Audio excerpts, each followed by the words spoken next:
Assalamualaikum dan selamat sejahtera. Nama saya Nurul Izzati binti Suraini dan grup member saya adalah Abdul Hakim Siddiqui bin Zamri, Muhammad Asri bin Arifin dan Syasha Syahira binti Ahmad Syafri. Kami akan membentangkan artikel kedua yang telah kumpulan kami pilih, iaitu Liberalism dalam Agama, Memahami Golongan Anti Hadis dan Puncanya, yang ditulis oleh Sakinah Saleh pada tahun 2016 berdasarkan Jurnal Akidah dan Pemikiran Islam.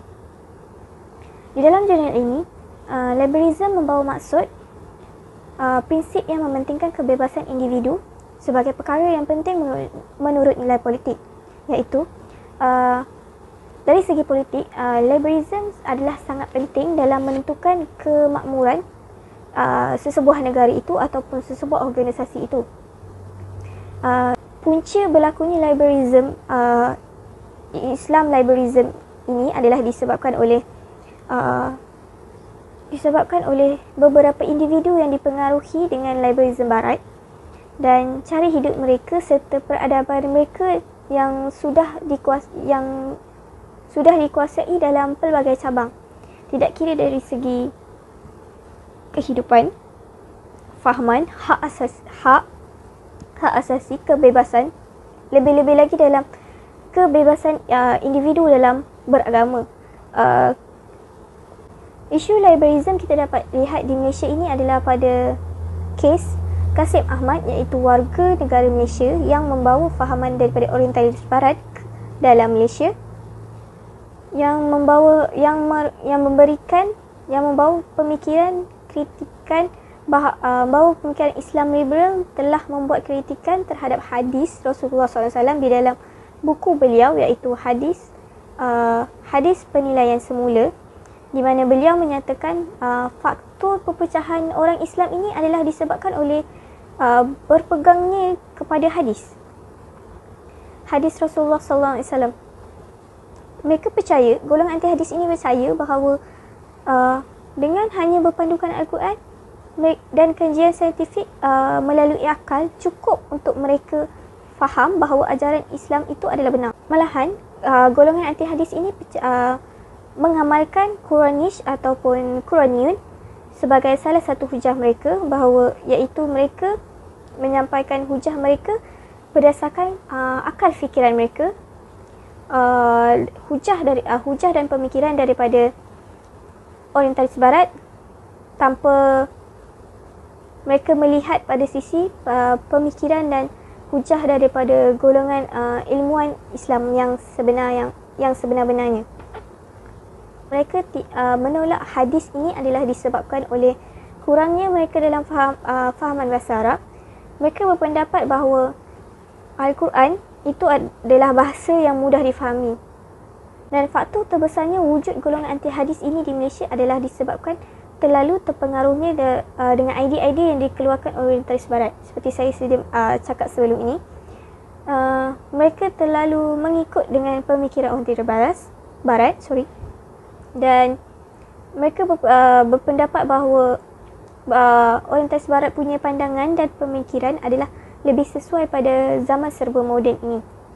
Hakikatnya mereka perlu tahu bahawa para orientalis barat ini sebenarnya tidak mahu memahami agama Islam yang sebenarnya. Mereka hanya mahu memberi komen yang negatif terhadap Islam itu sendiri, tanpa mereka ingin mengetahui Islam itu dengan lebih mendalam, lebih jelas dalam sesuatu perkara ataupun bidang itu sendiri. Dan itu sahaja daripada saya. Sekian, terima kasih. Assalamualaikum, saya Abdul Hakim Siddiqui bin Zamri. Saya akan menerangkan mengenai isi kandungan dan adakah isu ini masih relevan.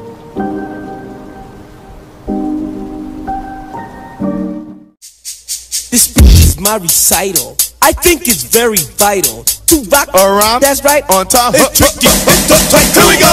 It's tricky to rock around, to rock around. Time in the Beninging. Optimus, one more time. In the Beninging. Where you going? I go home now, and I will start from Beninging again. Mari kita mulakan. Isi kandungan utama yang diutarakan oleh penulis ialah Antaranya adalah punca-punca dan impak negatif. Punca pertama adalah bertujuan untuk membawa kemajuan Islam itu sendiri. Kasih Ahmad di dalam bukunya jelas telah mengkaji dan berfikir punca kesatuan umat Islam. Punca utama kemunduran Islam pada pandangan mereka kerana hadis. Hadis punca utama umat Islam berpaling daripada memahami Al-Quran dan dibelenggu dengan kemunduran Islam. Ia juga adalah kerana amalan ibadah yang diadakan untuk membawa keuntungan kepada kabilah Arab.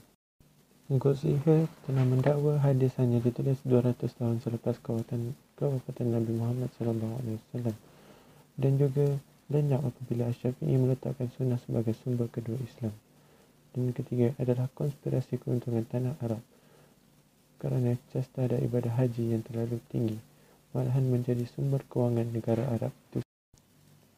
Mereka menganggap perkataan hadis membawa masuk Al-Quran itu sendiri, perkataan sunnah membawa masuk sistem ada rasam dan atau tabiat.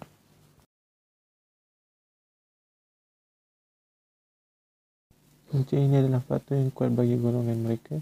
Terdapat dua gelombang, gelombang pertama dan kedua. Contoh hadis yang sering mempunyai pencegahan ialah hadis syahadah selawat ke atas Nabi, hadis kesalahan murtad dan juga hadis kesalahan zina. Punca ini pula adalah kerana mereka menganggap diri mereka betul dan pandai dalam menyuarakan pendapat dan pemikiran. Mereka menggunakan agama sebagai topeng bagi penutupan aib dan kesalahan. Mereka menolak kepercayaan kepada qada dan qadar walaupun merupakan perkara di dalam rukun iman. Mereka jahil terhadap ilmu Islam dan tidak membetulkan minda dan pemikiran untuk kembali kepada Islam yang sebenar.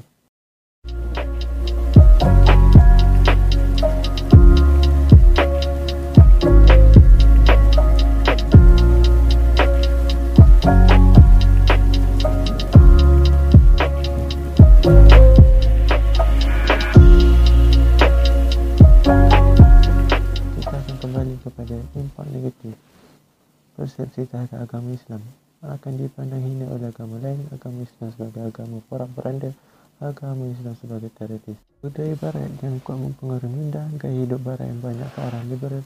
Gaya hidup liberal akan menjadikan agama Islam melalui kegelapan.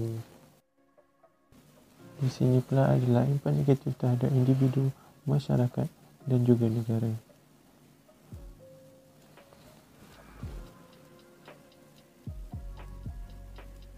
Seterusnya, kita akan ke isu adakah persoalan ini masih relevan?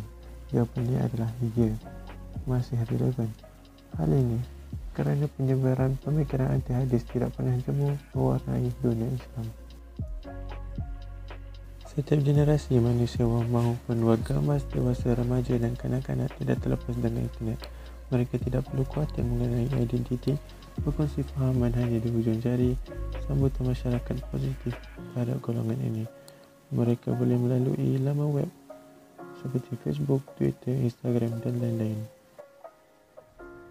Seterusnya adalah ibadah. Mereka menganggap haji ditafsirkan sebagai pembuatan penyelidikan yang harus dibentangkan dan umrah ditafsirkan sebagai membanggakan sesuatu berdasarkan kepada hasil penyelidikan.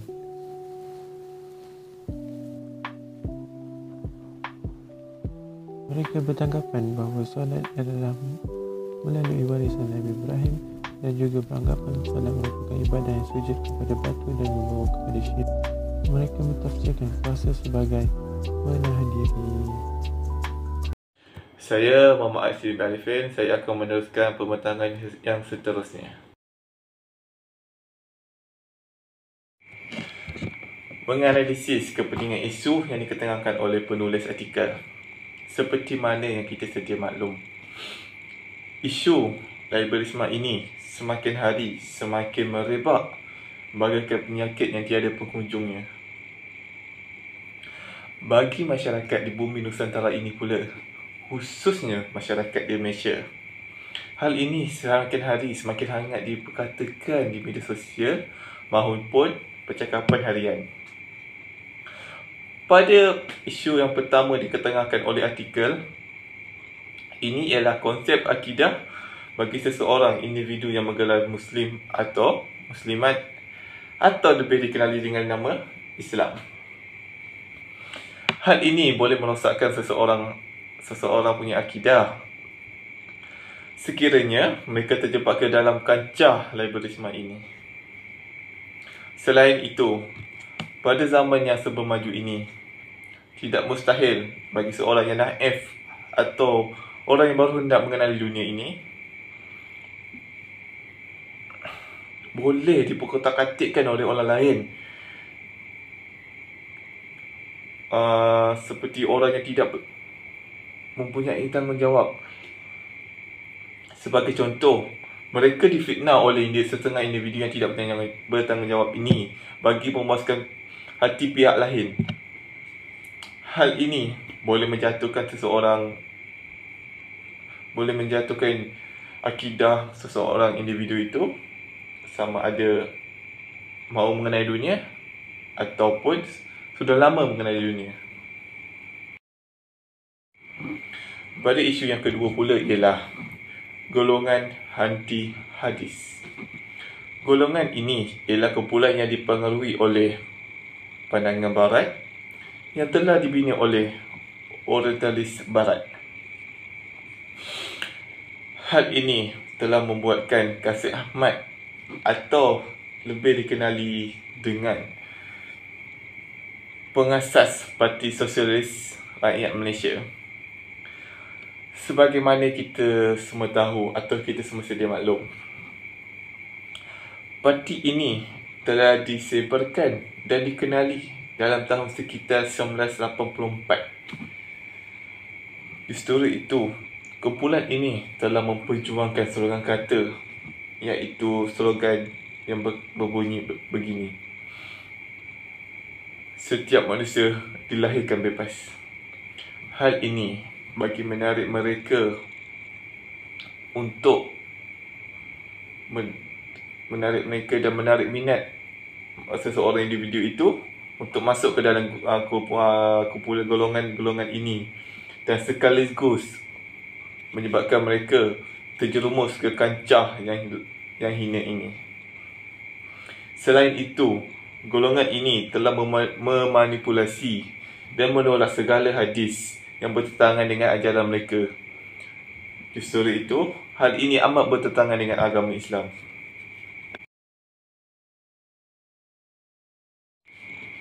Adakah anda bersetuju dengan hasil penulisan artikel ini? Dan mengapa? Saya amat bersetuju dengan penulisan artikel ini kerana terdapat beberapa punca yang boleh merosakkan akidah seseorang umat Islam. Salah satunya ialah Quraniyun. Quraniyun ialah sebuah gelaran bagi mereka yang menolak hadis secara terang-terangan dan secara kekerasan, kerana mereka beranggapan bahawa hadis tidak relevan pada masa kini kerana zaman yang serba maju ini.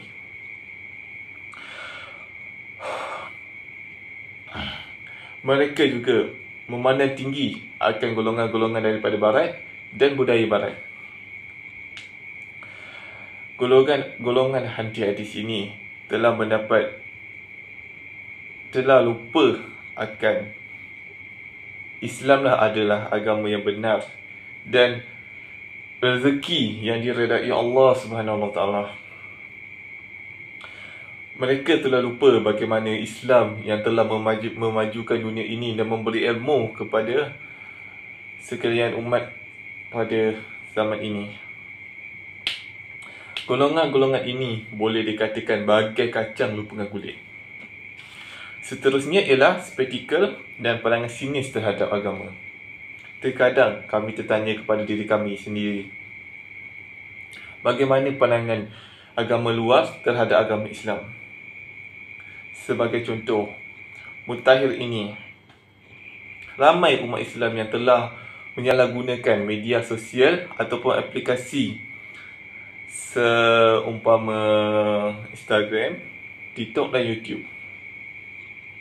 Saluran ini digunakan bagaikan mempromosikan diri mereka kepada orang yang bukan mahram bagi mereka.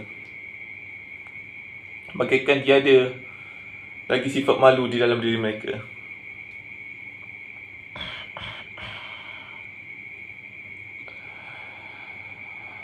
mereka seharusnya lebih celik dalam berfikir ataupun membuat keputusan, kerana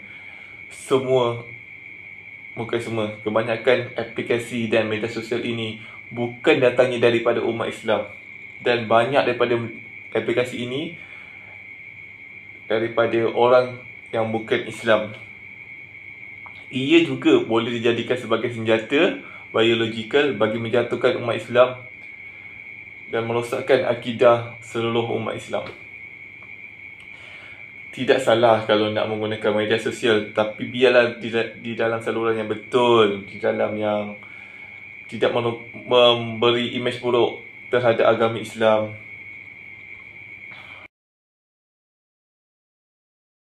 Assalamualaikum, nama saya Syasha Syaira. Saya akan menjelaskan tentang kesimpulan artikel 2. Untuk kesimpulannya, pada pandangan kami, rakyat Malaysia haruslah ingin mempunyai sifat mengetahui untuk dalam isu liberalisme, terutama anti golongan hadis di Malaysia. Sunnah Rasulullah SAW haruslah dipelajari dan diikuti. Umat Islam juga harus berusaha untuk menolak golongan-golongan anti hadis ini daripada semakin berleluasa. Untuk pelajar dan golongan muda adalah sangat penting bagi mereka untuk mengetahui isu-isu yang sedang menyebar luas, sebagai contoh ajaran sesat yang sedang berlaku di negara ini. Selain itu, pendidikan awal haruslah diterapkan dalam pembelajaran di sekolah-sekolah, terutamanya sekolah menengah. Ini supaya pelajar dapat berilmu lebih luas terhadap agama Islam dan pemikiran mereka lebih lurus agar tidak mudah terpedaya dengan masalah yang dihadapi sekarang. Sebagai contoh, produksi di Malaysia juga telah menayangkan beberapa filem dan drama yang mempunyai unsur-unsur seperti di dalam artikel tersebut. Orang Islam perlu sedar bahawa terlalu banyak daripada mereka terjerumus ke dalam lembah yang terpisong agamanya. Dan ada juga antara golongan muda yang terikut-ikut dengan perbuatan terkutuk itu. Sekian sahaja dari kami, Grup 4. Terima kasih.